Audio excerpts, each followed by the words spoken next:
শ্রাবণ মাসের প্রথম সোমবার শিবের মাথায় জল ঢালতে পুণ্যার্থীদের ভিড় জমল বিষ্ণুপুরের ডিহর গ্রামে।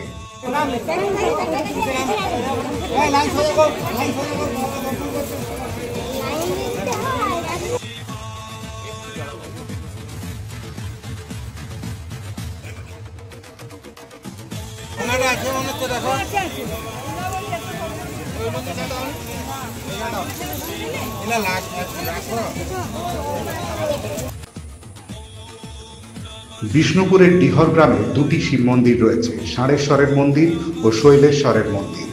ষাঁড়েশ্বরের মন্দির সংস্কারের পর বন্ধ থাকায় শৈলেশ্বরের মাথাতেই চলছে জল ঢালা। ভিড় করেছেন প্রচুর পুণ্যার্থী। নদী থেকে জল নিয়ে এসে তারা শিবের মাথায় ঢালছেন।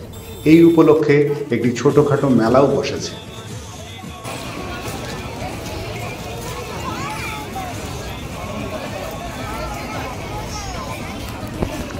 এলাকার মানুষের দাবি, সংস্কারের কাজ শেষ হয়েছে, এবার খুলে দেওয়া হোক ষাঁড়েশ্বরের মন্দির।